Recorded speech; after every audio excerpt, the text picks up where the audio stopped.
नमस्कार दोस्तों, inspired VS Buddha YouTube channel में आपका स्वागत है। प्राचीन समय की बात है। एक समुद्र के किनारे एक गुरु अपना आश्रम बनाकर रहा करते थे। हजारों शिष्य उनसे ज्ञान ग्रहण करने के लिए दूर दूर से उनके पास आकर रहते थे। गुरु का ज्ञान देने का तरीका भी बहुत ही अनूठा था। शुरुआत में वो अपने शिष्यों को उपदेशों के माध्यम से ज्ञान देते थे। उसके बाद वो अपने शिष्यों को उस ज्ञान का अनुसरण करने के लिए कहते थे। उस ज्ञान को अपने व्यावहारिक जीवन में उतारने को कहते थे। एक बार उस आश्रम में एक सम्राट अपने बेटे को लेकर पहुंचा।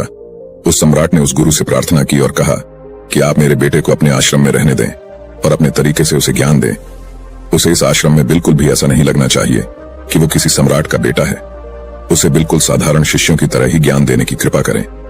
गुरु ने मुस्कुराते हुए कहा कि सम्राट ज्ञान इसी तरीके से लिया जा सकता है। अगर तुम अपने आप को दूसरों से महान समझोगे तो तुम ज्ञान ग्रहण नहीं कर पाओगे। अगर तुम्हें ज्ञान ग्रहण करना है तो तुम्हें दूसरों की तरह अपने आप को साधारण समझना होगा। यही ज्ञान ग्रहण करने की सबसे पहली सीढ़ी होती है। तुम निश्चिंत रहो, आज से तुम्हारे बेटे की जिम्मेदारी मेरे कंधों पर है। यह कहकर गुरु सम्राट के बेटे को अपने साथ लेकर समुद्र के किनारे टहलने के लिए निकल गए। आश्रम के बाकी सभी बच्चे उस सम्राट को देख रहे थे। सम्राट अपने बेटे को अपने रथ पर बिठाकर लाया था, जिससे सभी बच्चे समझ गए थे कि यह बच्चा सम्राट का बेटा है। इसी वजह से आश्रम के सभी बच्चे सम्राट के बेटे की तरफ आकर्षित हो गए थे।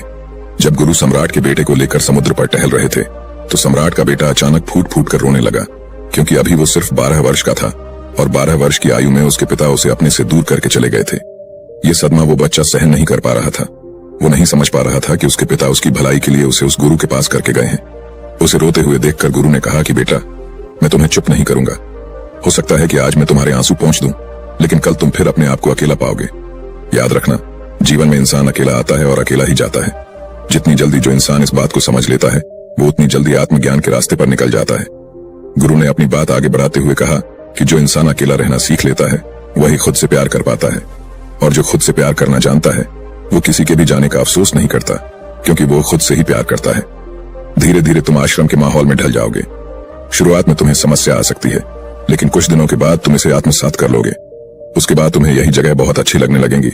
ये जगह तुम्हें अपने महल जैसी लगने लगेंगी। संध्या हो चली थी। समुद्र के दूसरे छोर पर सूरज छिपने लगा था और अपनी लालिमा पूरे आसमान में बिखेर रहा था। बहुत ही सुंदर दृश्य था और गुरु शिष्य को अपने साथ लेकर आश्रम में वापस लौट आए। उस शिष्य को भी सांत्वना मिली, क्योंकि गुरु की आंखों में एक अभूतपूर्व शांति झलक रही थी। और जब हम किसी एकांतवासी गुरु की आंखों में वो शांति देख लेते हैं तो हमारे हृदय से भी सारा भार हट जाता है। मन एकदम निर्मल हो जाता है।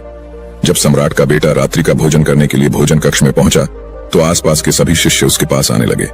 उन सभी को पता था कि यह सम्राट का बेटा है और अगर हम इससे दोस्ती कर लेते हैं तो उससे हमारा बहुत फायदा होने वाला है। यही सोचकर आश्रम के ज्यादातर शिष्यों ने उसे घेर लिया था। बस कुछ बच्चे जो अकेले रहने का महत्व समझते थे, जो दिखावे में विश्वास नहीं करते थे, वो उस सम्राट के बेटे के पास जाने की बजाय अपना पूरा ध्यान खाने पर लगा रहे थे और एकांत में बैठकर अपना भोजन कर रहे थे। कुछ दिनों के बाद सम्राट के बेटे की आश्रम के ज्यादातर बच्चों के साथ दोस्ती हो गई। अब वो आश्रम में उन बच्चों के साथ घूमता, उन्हीं के साथ अपना ज्यादातर समय बिताता। आखिरकार वह सम्राट का बेटा था, सुख सुविधाओं में पला हुआ था। आसपास बहुत से दास और दासियां होते थे। आसपास अपने मित्रों से घिरे होना, वही दिनचर्या उसने इस आश्रम में भी अपना ली थी। ऐसा नहीं था कि गुरु को यह सब पता नहीं था, पर गुरु उसे अलग तरीके से ध्यान देना चाहते थे। बच्चों को ज्ञान आप उपदेश देकर नहीं दे सकते, उन्हें साक्षात्कार कराना होता है। उसके बाद उन्हें वो बात समझ आती है जो आप समझाना चाहते हैं। गुरु को यह बात पता थी कि अगर मैं इसे बोलकर बताऊंगा तो ये कभी समझ नहीं पाएगा। मुझे ऐसे दिखाना होगा, इसे एहसास कराना होगा कि अकेले रहकर तुम अपनी शक्तियों को जान पाओगे। ये सीख देने के लिए गुरु एक दिन उस शिष्य को अपने साथ एक ऊंची चोटी पर ले गए। चोटी पर पहुंचकर गुरु ने उस शिष्य से कहा कि अब तुम्हारा ज्ञान पूरा हो चुका है, बस एक आखिरी रात तुम्हें यहाँ पर बितानी होगी। उसके बाद अगले दिन शाम को मैं तुम्हारे राजमहल में तुमको पहुंचा दूंगा। वो बच्चा तो ये सुनकर बहुत खुश हो गया कि अब मैं वापस अपने राजमहल चला जाऊंगा। फिर से मेरे दास और दासियां, सारी भोग की वस्तु ये मेरे पास होंगी। उस शिष्य ने गुरु से पूछा कि गुरु जी, मुझे आज रात आप यहाँ चोटी पर क्यों रहने को कह रहे हैं? आखिर मुझे कौन सा आखिरी ज्ञान यहाँ से मिलेगा? गुरु ने मुस्कुराते हुए कहा कि यहाँ पर चट्टान के पीछे तुम्हें छिपकर बैठना होगा। यहाँ पर रोज रात को एक बाज आता है। बाज को देखना है, बहुत गौर से देखना है, हर गतिविधि देखनी है, और उस बाज को देखने के बाद अगले दिन अगर तुम उस बाज की खूबियां मुझे बता पाए तो मैं तुम्हें तुम्हारे राजमहल वापस भिजवा दूंगा। और हाँ, सुबह आने से पहले एक बात पर और ध्यान देना है। एक चरवाहा यहाँ पर अपनी बकरियों को चराने के लिए आता है। तुम्हें उन बकरियों की गतिविधियां भी देखनी है। याद रखना, बाज की गतिविधि रात को और बकरियों की गतिविधि सुबह। अगर तुम दोनों की गतिविधि ध्यान से देखकर मुझे बता पाए तो तुम इस आश्रम से हमेशा के लिए आजाद हो जाओगे। तुम्हारा ज्ञान पूरा हो जाएगा। मैं तुम्हारे पिता को कह दूंगा कि यह बच्चा हमारे आश्रम का सबसे ज्ञानी बच्चा है। यह कहकर गुरु अपने आश्रम में वापस लौट आए और वो बच्चा वहीं पर उस चट्टान के पीछे रुका हुआ उस बाज का इंतजार करने लगा। काफी वक्त बीत जाने के बाद वहां पर एक बाज अपने बच्चों के साथ पहुंचा। सम्राट के बेटे ने पूरी रात उस बाज की गतिविधि बहुत ध्यानपूर्वक देखी और सुबह होने के बाद जब चरवाहा वहां पर अपनी बकरियों को लेकर पहुंचा तो उसने एक अभूतपूर्व दृश्य देखा। उसने देखा कि वो बाज बकरी के एक मेमने को अपने पंजों में दबाकर आसमान में चला गया। उसने उस बकरी के बच्चे का शिकार कर लिया था। ये सारा दृश्य देखकर वो बच्चा आश्रम में वापस अपने गुरु के पास पहुंचा। इससे पहले कि गुरु उससे कुछ पूछते, उसने गुरु को प्रणाम करते हुए कहा कि गुरुदेव, आप आश्रम के सभी बच्चों को यहाँ पर बुला लीजिए। मैं सब लोगों को बताना चाहता हूँ कि मैंने क्या देखा। जब आश्रम के सभी बच्चे वहां पर पहुंच गए तो उस सम्राट के बेटे ने कहना शुरू किया कि मैंने अपने जीवन में बहुत से पक्षियों को देखा है, लेकिन बाज उन सभी पक्षियों में से सबसे अद्भुत और सबसे अलग होता है। उदाहरण के लिए एक तोता हम सभी ने देखा है। तोता बोलता तो बहुत है, लेकिन कभी ऊंचा आसमान में नहीं जा पाता। लेकिन एक बाज जो कि हर समय शांत रहता है, वो आकाश को भी छू सकता है।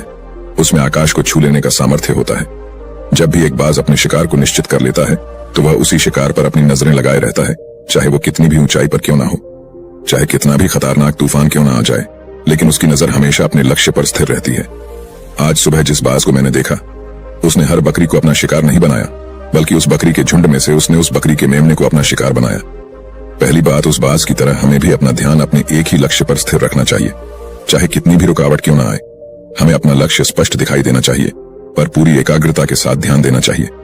तीसरी बात जो मैंने उस बाज से सीखी और जो हम सभी को सीखनी चाहिए, वह यह है कि बाज कभी भी दूसरे पक्षी के साथ नहीं रहता, वो हमेशा आकाश में अकेला रहता है। इससे हमें यह सीख लेनी चाहिए कि हमें कभी भी छोटी सोच वाले लोगों के साथ नहीं रहना चाहिए। आखिरकार हम भी वही बन जाते हैं जिनके साथ हम रहते हैं। इसीलिए या तो महान सोच वालों के साथ रहो या फिर अकेले, क्योंकि जब हम अकेले रहते हैं तभी हम खुद की ताकत और खुद की कमजोरियों को जान पाते हैं। कमजोरियों को जानकर उनको दूर कर सकते हैं और अपनी ताकत को जानकर उसका सही इस्तेमाल कर सकते हैं। लेकिन वो तभी संभव होगा जब हम अकेले रहना सीखेंगे। चौथी सीख जो हमें एक बाज से लेनी चाहिए कि एक बाज हमेशा अपनी सीमाओं से ऊपर रहता है। जब तूफान आता है तो हर एक पक्षी अपने घोंसले की तरफ भागता है, खुद को छुपाने की जगह ढूंढता है, लेकिन बाज ऐसा कुछ भी नहीं करता। वो खुद की सीमाओं को हटाकर बादलों से भी ऊपर जाने का प्रयास करता है।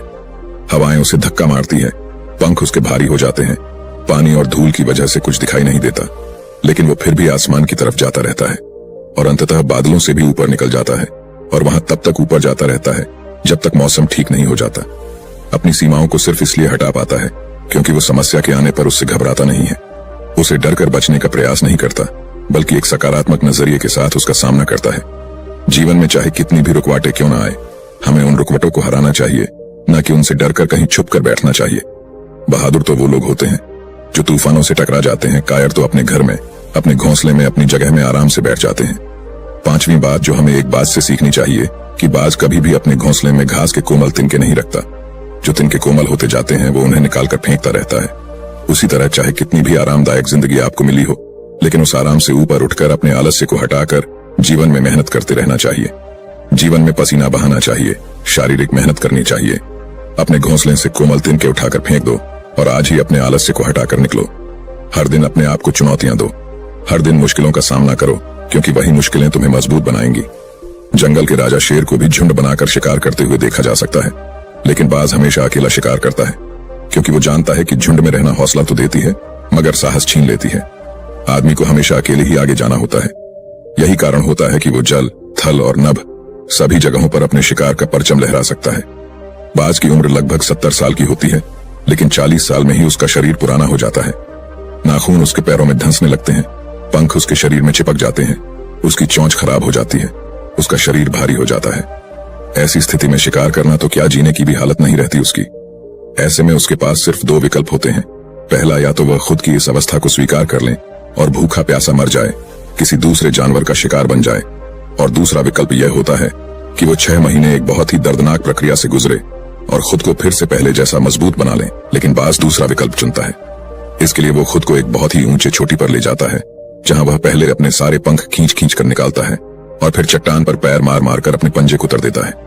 उसके बाद उसी चट्टान पर अपनी चोंच को पटक पटक कर पुराना हिस्सा निकाल देता है और इस लहूलुहान अवस्था में खुद को दूसरे जानवरों से छुपाता फिरता है।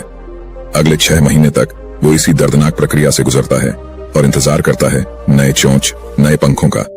तब फिर वो अपनी नई जिंदगी शुरू करता है और निकल जाता है अपने शिकार पर और अगले 30 सालों तक फिर से राज करता है।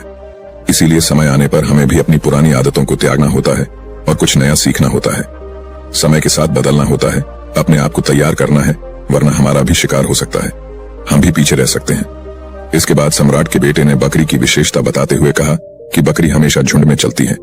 उन्हें झुंड में एक साथ चलने से हिम्मत मिलती है, लेकिन जैसे ही उन पर शिकार होता है वैसे ही वो बकरियां तितर बितर हो जाती। उस पूरी बकरियों में से एक भी बकरी अपने साथी की मदद करने के लिए वापस नहीं लौटती। इससे हमें यह सीख मिलती है कि हमारे साथ कितने भी लोग हो, किसी पर भी यकीन नहीं करना।